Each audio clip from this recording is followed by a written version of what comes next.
जमीन हड़पने की बात कही है, इसीलिए वक्फ अगर कहेगा कि संसद की जमीन हमारी है तो क्या वक्फ के हवाले कर देनी चाहिए, जिसमें कहा गया है कि वक्फ हैज रीजन टू बिलीव, वो किसी भी संपत्ति को वक्फ संपत्ति घोषित कर सकता है। सेक्शन 28 में क्या लिखा हुआ है कि वक्फ बोर्ड का जो आदेश है उसको डीएम और स्टेट प्रशासन उसको कैरी आउट करेगा।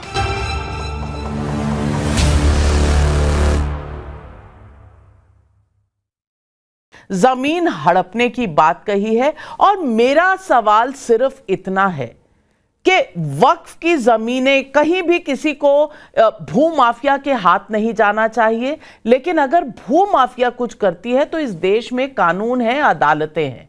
लेकिन वक्फ एक ऐसा कानून है जिसकी अदालत भी खुद वहीं पर है और किसी की सुनवाई कहीं पर नहीं है। इसीलिए वक्फ अगर कहेगा कि संसद की जमीन हमारी है तो क्या वक्फ के हवाले कर देनी चाहिए, नंबर 1। नंबर 2, कभी ताजमहल इनका, कभी संसद।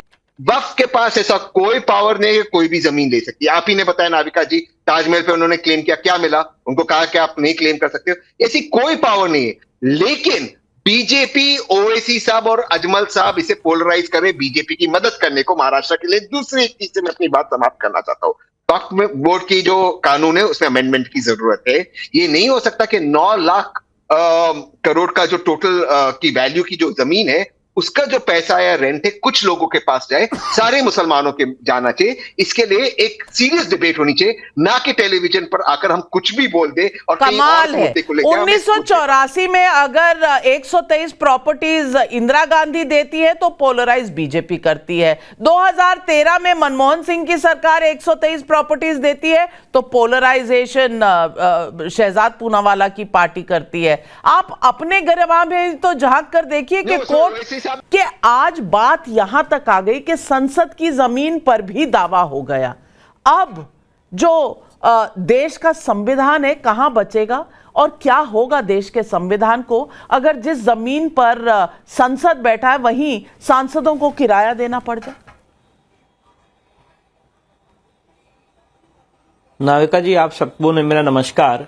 और मैं तो तहसीन भाई की काफ़ी रिस्पेक्ट करता हूं, पर मैं आज उनकी बात को सुन के शॉक्ड हूं।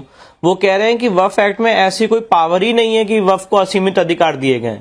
तो अब मैं यहाँ पे सारे लोगों ने बहुत सारी चर्चाएं की, अलग अलग एग्जाम्पल्स दिए, तो मैं समय ना बर्बाद करके उनको बताना चाहता हूँ कि भैया जरा सेक्शन 4, 5 और 6 पढ़ लीजिए, सेक्शन 8 पढ़ लीजिए, सेक्शन 40 पढ़ लीजिए, सेक्शन 36 पढ़ लीजिए, सेक्शन 28 पढ़ लीजिए, 52, 53, 54 पढ़ लीजिए, 83, 84, 85 पढ़ लीजिए, 89 पढ़ लीजिए, 101 पढ़ लीजिए, 107 पढ़ लीजिए, 108 पढ़ लीजिए। आपको समझ में आ जाएगा असीमित अधिकार है कि नहीं है। क्योंकि टेलीविजन डिबेट में इतना समय नहीं होता मैं आपको ये सेक्शंस दिखाऊं। अगर आपके पास एक्ट नहीं है तो मैं आपको पीडीएफ भी भेज दूंगा इन सारे सेक्शंस के साथ। नाविका जी, आज एक बहुत इंपॉर्टेंट बात आपके शो पे मैं हाईलाइट करना चाहता हूं। अभी हम लोग ने बहुत सारी संपत्तियों की बात की, 123 संपत्ति की, संसद की। आज एक आपके चैनल पे खुलासा करना चाहता हूं। 9,500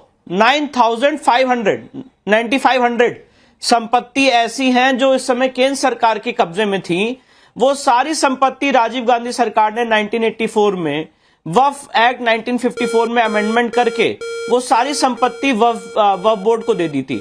और आज उसमें हिंदू समाज के लोग उसमें रेंट भर रहे हैं और भारी मात्रा में उनसे रेंट वसूल किया जा रहा है। ये जो सारी संपत्ति थी ये एडमिनिस्ट्रेशन ऑफ इवैक्यू प्रॉपर्टी एक्ट के तहत केंद्र सरकार की थी।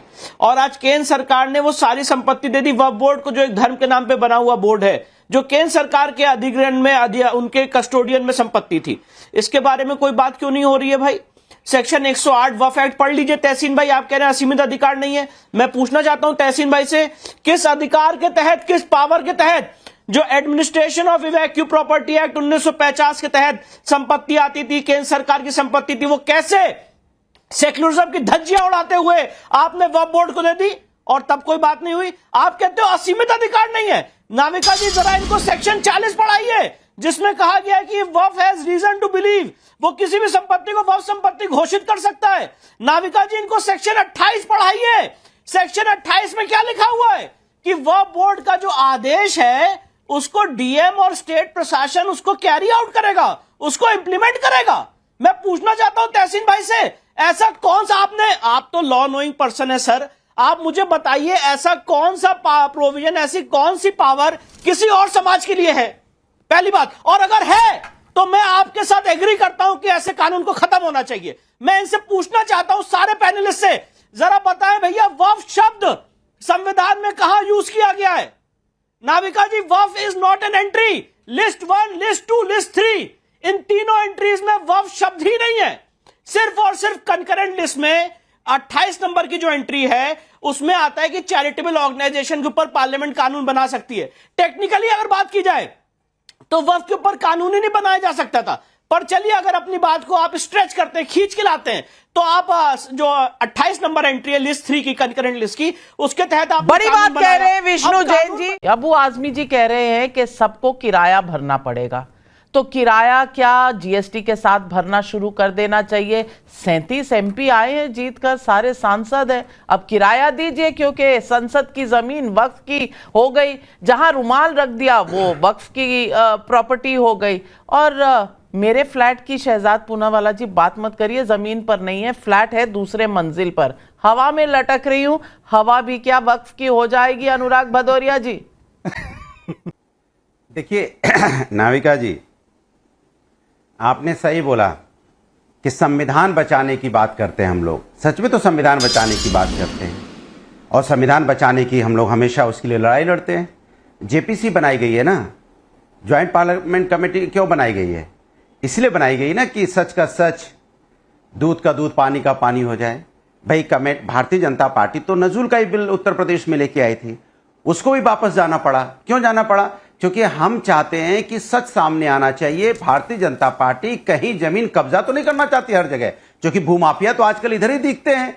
जब अयोध्या में भूमाफिया देखने को मिले, जिस तरह से वहां पे जमीन पे कब्जेदारी आपने देखी, तो जाहिर सी बात है ये तो कहीं भी भूमाफिया पैदा हो जाते हैं ना बीजेपी में। तो क्यों नजूल की जमीन पे ना भूमाफिया पैदा हो जाए, कहीं वक्फ बोर्ड पे तो ना भारतीय जनता पार्टी की नजर है। इसलिए पार्लियामेंट में बिल आया, फिर जेपीसी में गया, जेपीसी में सभी पार्टी के सदस्य हैं, वहां पे बहस चल रही है, वहां पे मीटिंगें चल रही हैं, आम सामने आ जाएगा, टेबल पे आ जाएगा, क्या सच है, क्या होना है, क्या नहीं होना है, लटकाने लगे। देखिए, मैं क्विक काउंटर देना चाहता हूं, और मैंने अनुराग जी की पूरी बात को सुना है। मुझे उम्मीद है कि वो अब चुप रहेंगे, अपनी अपनी बारी में हम अपनी बात रखेंगे। नाविका जी प्लीज, नाविका जी आप बोलें।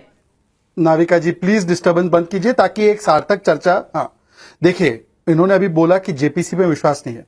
आपको पता है ओवैसी साहब की पार्टी का एक ही सांसद है, एक सांसद वाली पार्टी को कोई जेपीसी में स्थान नहीं मिलता, फिर भी सरकार ने बड़ा दिल बताते हुए उनको एक सदस्य बनाया, क्योंकि इंपॉर्टेंट कमेटी थी।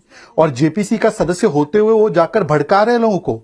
उनका काम है जुडिशियसली बैठना और तय करना कि क्या अच्छा है क्या बुरा है, वो खुद जाकर भड़का रहे। पहली बात तो जेपीसी का अपमान कौन कर रहा है, पहली बात। दूसरी बात, इनके ही खुद के सांसद ने बोला सड़कों पर उतर आना है। तीसरी बात, अरे जेपीसी की 9th जेपीसी रिपोर्ट है रहमान खान की कि संशोधन लाना है वक्फ में।